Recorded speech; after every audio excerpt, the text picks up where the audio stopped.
passage, this time naman po sa Tagalog.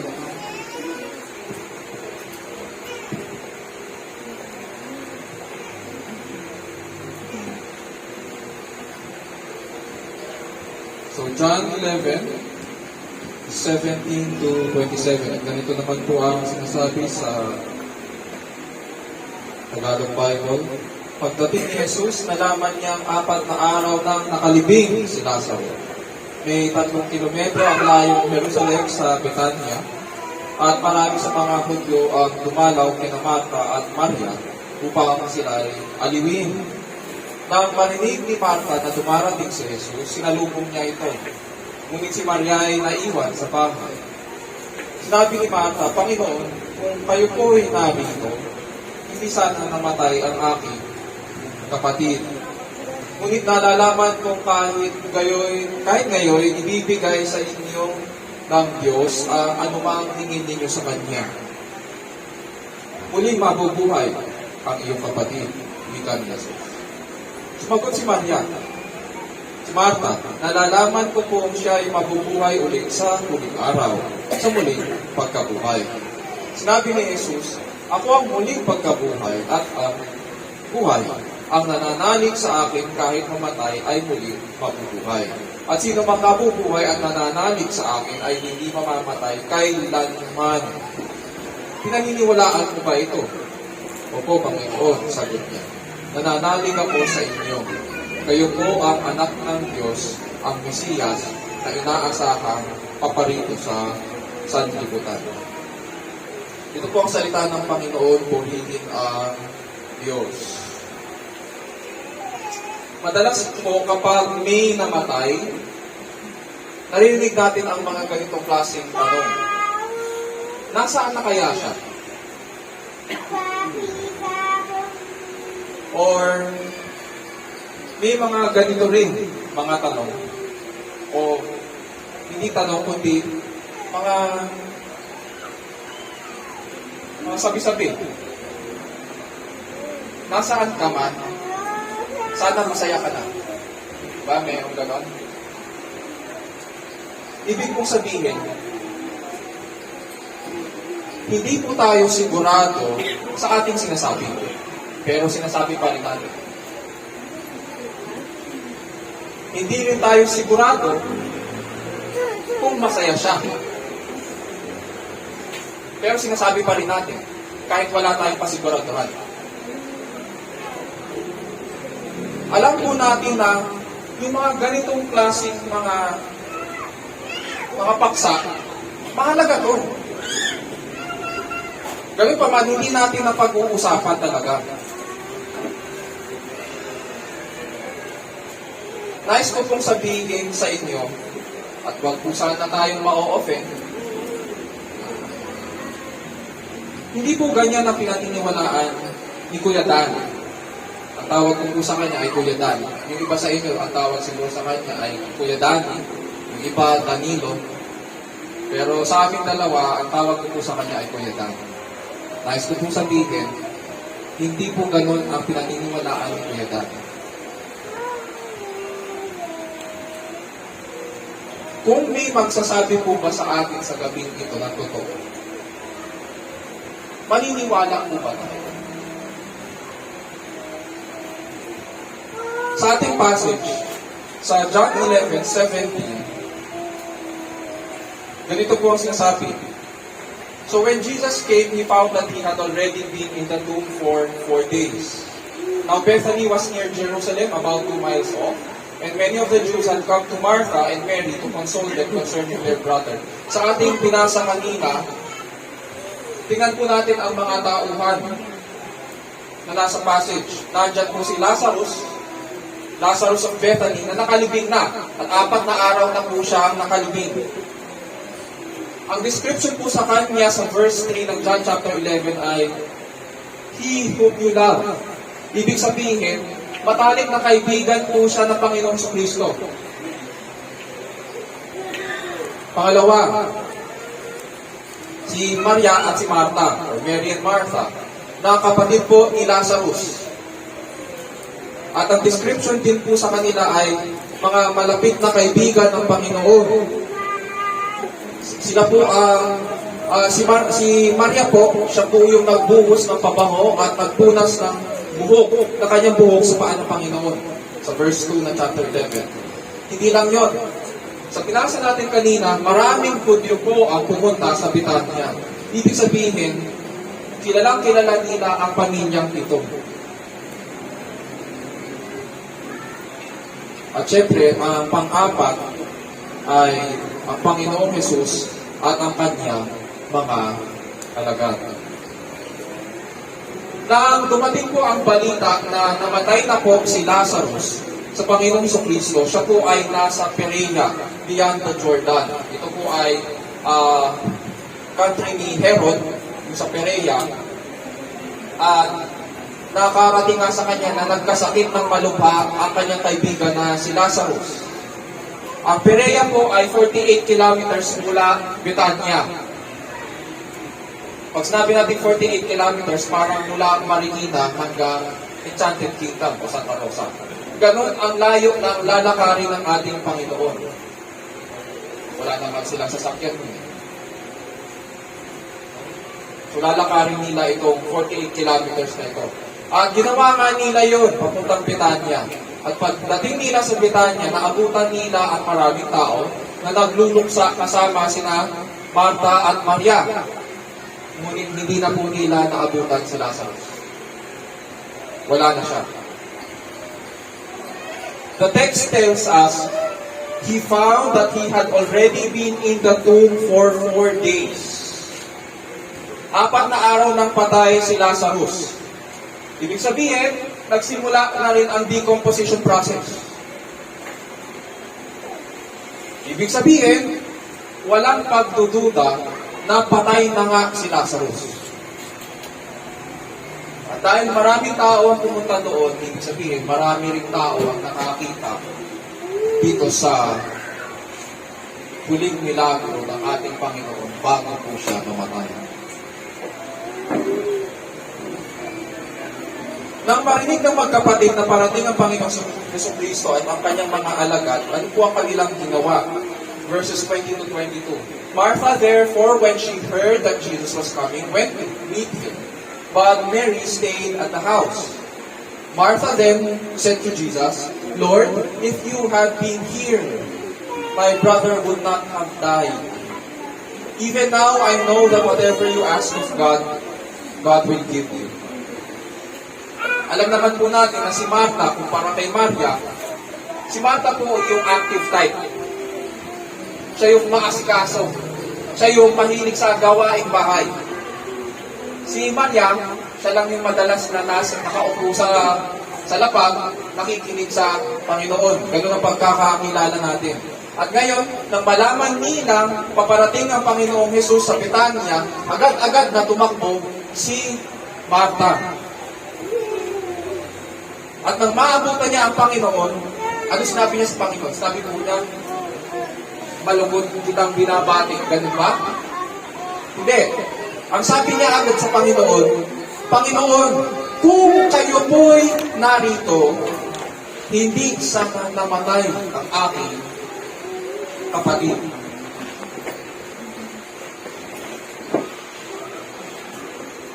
Ano ang nararamdaman natin sa sinabi ni Martha?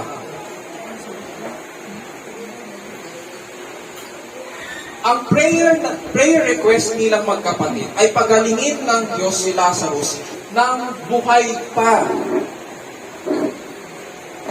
Nang may hininga pa siya. Kaya nga sila nagpadala ng isang messenger para ibalita sa Panginoon na nagkasakit si Lazarus. And therefore, nung sinabi ito ni Martha, na para bang sinisisi ang Panginoon, ramdam natin itong panghihinayang and somewhat paninisi ni Martha.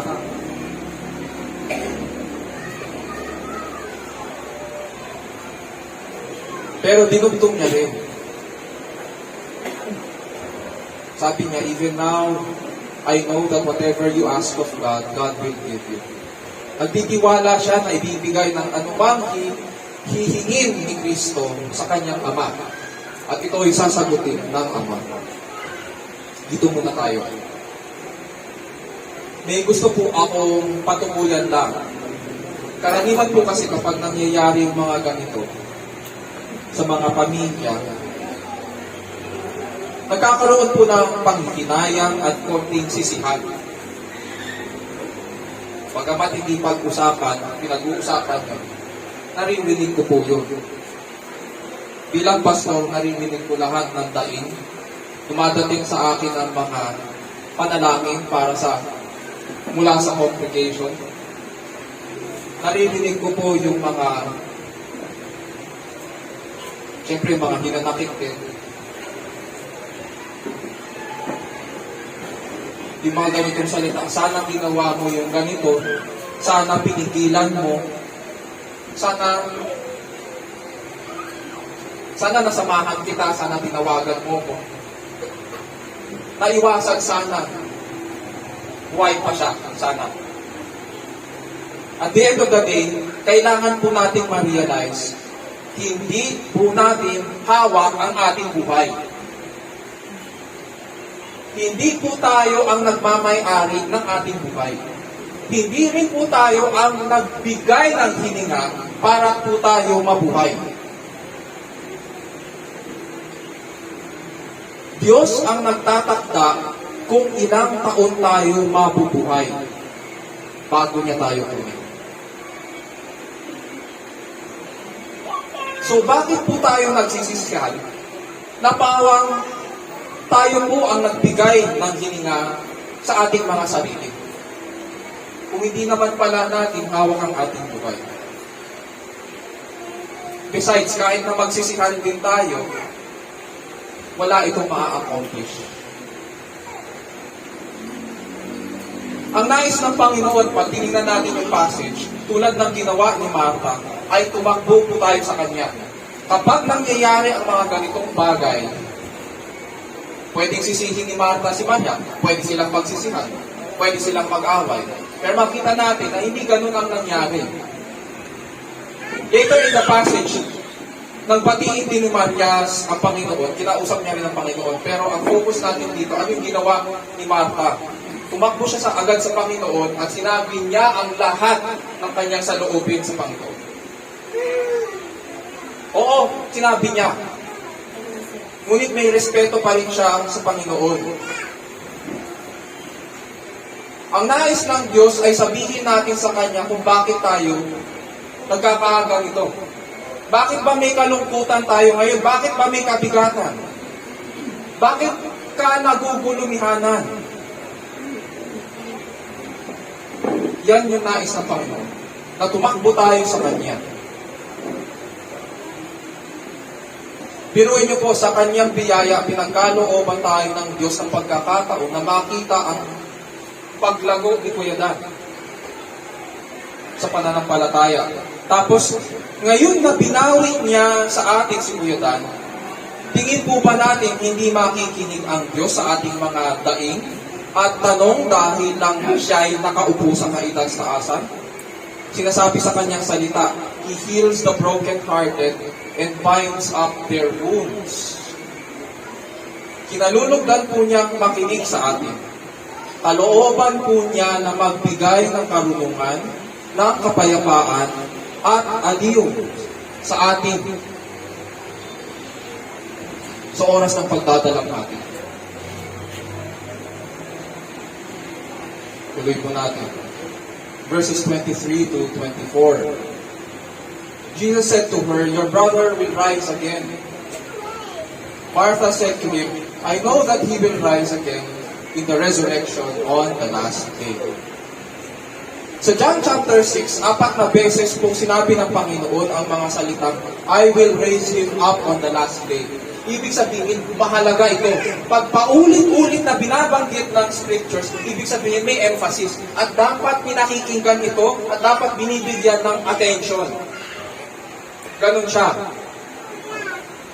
At 4 na beses itong sinabi ng Panginoon na I will raise him up at on the last day. Ganito ang sinasabi sa John chapter 6, 39 to 40, 44, at saka 54. This is the will of Him who sent me, that all of that He has given me, I lose nothing, but raise it up on the last day. For this is the will of my Father, that everyone who beholds the Son and believes in Him will have eternal life, and I myself will raise him up on the last day. Verse 44, no one can come to me unless the Father who sent me draws him, and I will raise him up on the last day. Verse 54, he who eats my flesh and drinks my blood has eternal life, and I will raise him up on the last day. Bagamat ang hatol po natin kay Marta ay abalang Marta, ibig sabihin, nakikinig pala siya sa Panginoon kahit abalang-abala siya. Matalas pala ang pandinig niya. Ang ibig sabihin dito sa John 11 ni Marta, opo Panginoon, alam ko yung bagay na yan, sapagkat nakikinig ako sa inyo noong nangangaral ko kayo tungkol sa ganyang bagay. Narinig ko yan sa inyo, sa bibig po ninyo. Narinig ko mula sa inyo ang katotohanan ukol sa muling pagkabuhay. Verses 25 to 26. Ano sabi ng Panginoon sa kanya? I am the resurrection and the life. He who believes in me will live even if he dies. And everyone who lives and believes in me will never die. Do you believe this? Kadalasan kapag pinag-uusapan po ang muling pagkabuhay, ang tingin natin ay, doktrina lang yan. Tinuturo yan sa church namin. Tinuturo yan sa relihiyon namin. Pero ganun ba ang pagkakasabi ng Panginoong sa Kristo? Sinasabi pa niya dito na, Oo, Marta. Tinuturo yan sa relihiyon. Oo, Marta, tinuturo yan sa church. Ganun ba? Hindi. Ang sabi ng Panginoong Jesus, ako ang muling pagkabuhay at ang buhay. Ang sinasabi dito ng Panginoon, sa Kanya nagmumula ang buhay at muling pagkabuhay. Siya po ang manlilikha at wala sa mga sumasampalataya sa Kanya ang mananatiling patay. Uulitin ko po, siya po ang manlilikha, siya ang nagbibigay ng hininga sa atin, at ang lahat ng sumasampalataya, lahat ng nananalig sa Kanya, ay hindi mananatiling patay. The resurrection and the life comes from a person. It does not come from a teaching. The resurrection and life comes from a person. It is not an abstract teaching. It is not mere religion. Sapagkat si Yesu Kristo po ang nagbigay ng kanyang buhay para hindi na mamatay ang tao sa walang hanggan. Ito po ang problema kung bakit mamamatay sa walang hanggan ang tao. Ang problema po natin ay nilalang po tayo ng Diyos sa kanyang larawan at wangis. Ngunit tinanggihan po natin itong buhay na ito, na mabuhay para sa kanyang kalwalhatian. Hindi po natin siya niluwalhati sa ating buhay. Hindi po siya niluwalhati ng ating unang magulang. And therefore, lahat tayo nagkasala sa ating unang magulang. At dahil tayo nagkasala, dahil sa ating unang magulang, lahat po tayo patungo sa walang hanggang kamatayan. Sabi nga, sapagkat ang kabayaran ng kasalanan ay kamatayan. Ang singil ay kamatayan. Ngunit hindi po tayo pinabayaan ng Diyos na malugmok sa ating mga kasalanan. Ang Diyos ay matuwid at makabagin. Buhay para sa buhay ang binayad. Imbis na singilin ang parusa sa tao, siningil niya ito kanino? Sa kanyang anak. Uulitin ko, hindi niya ito siningil sa tao, kundi siningil niya ito sa kanyang anak. si Yeso Kristo. Imbis na tampalin tayo ng Diyos, ang binugbog po niya ay ang kanyang anak. At ang lahat ng sumasampalataya ngayon sa kanya, sabi ni Yeso Kristo, lahat ng sumasampalataya sa akin.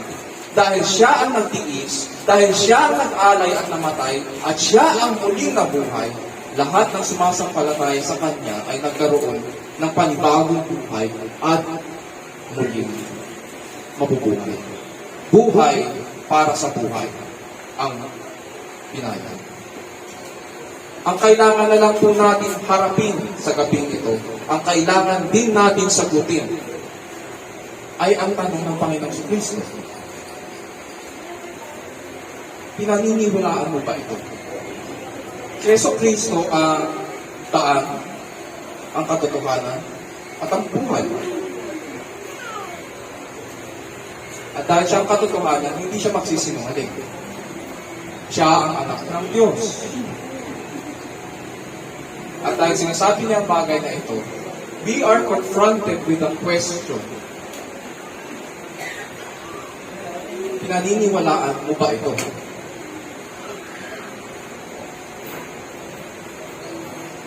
Tinatanggap po ba natin ang kanyang binibigay?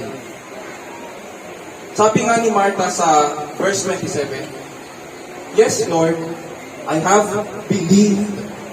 Ibig sabihin, simula noong narinig ko ang iyong sermon, simula noon, nanalig na ako sa inyo. At patuloy akong nananalig. Yes, Lord, I have believed that you are the Christ, the Son of God, even He who comes into the world. Sa makatuwid, hindi po natin maaaring sabihin na sumusunod tayo kay Kristo. Hindi po natin maaaring sabihin na tayo ay kay Kristo, pero binabaliwala po natin ang kanyang binigay na buhay. Ukol naman kay Kuya Dan. Si Kuya Dan po ay leader ng worship team ng BBM. Every Tuesday po, may assignment po kaming dalawa. Bilang paghahanda para sa Sunday worship, magre-review po kami ng ipapahayag niya sa pagpapaawit sa church. Tulad ni Martha, pinahayag ni Kuya Dan si Kristo. Hayaan niyo pong basahin ko po sa inyo ang isa sa kanyang mga assignment. Yung kanyang mga submissions. Ang babasahin ko po sa inyo ay hindi edited version. Mula ito sa kanyang bibig. Linggo-linggo, isang taon, nagsasambit po siya sa akin. Wala po akong pinalitan sa sasabihin niya ngayon. Ganito po ang kanya sinabi. Psalm 105, 1-4 says, "Thank the Lord for all the glorious things He does. Proclaim them to the nations. Sing His praises and tell everyone about His miracles. Glory in the Lord, O worshippers of God, rejoice. Search for Him and for His strength, and keep on searching." Nais ipabatid ng Ebanghelyo na dumating na ang dudurog sa ulo ng ahas. Ito ay nang ipagkaloob ng Ama ang kanyang only begotten Son. Siya lamang ang karapat-dapat na gumawa, magpakahirap, tumanggap ng kaparusahan, dumanas ng hirap, upang ipakita ng Ama ang pagmamahal niya sa atin. At napawalang sala tayong mga makasalanan. At lahat ng mananampalataya sa Kanya ay magkakaroon ng buhay na walang hanggan. Mga kapatid, tayo'y umawit na walang sawang papurit pasasalamat sa ating Diyos na buhay at nag-aalis ng mga kasalanan. Dahil si Kuya Dan ay nananalig kay Kristo, tinanggap po niya ang pinangako ni Kristo. At dahil nananalig siya sa Diyos na buhay, buhay na buhay si Kuya Dan ngayon sa piling ni Kristo. Uulitin ko po, buhay na buhay si Kuya Dan sa harapan ng Panginoon. Ang tanong, masaya po ba siya? Minahal niya at pinaglingkuran niya ang Panginoon dito sa lupa. Masaya siya ngayon sapagkat nandoon siya sa piling ng unang nagmahal sa Kanya at nagbigay ng buhay para sa Kanya. Pinaniwalaan po ni Kuya Dan na katotohanan ang pangako ni Jesus. Tayo po ba? Yun ang tanong sa atin sa gabi. Mga kapatid at kaibigan, ang isang tunay na tagasunod ni Kristo ay nananalig kay Kristo at pinapahayag si Kristo. Siya ang muling pagkabuhay at ang buhay. Ang sino mang nananalig sa Kanya kahit mamatay ay muling mabubuhay, at sino mang mabubuhay at nananalig sa Kanya ay hindi mamamatay kailanman. Alimin natin ang isa't isa sa pamamagitan ng salita ng ating Panginoon. Tayo muna lang.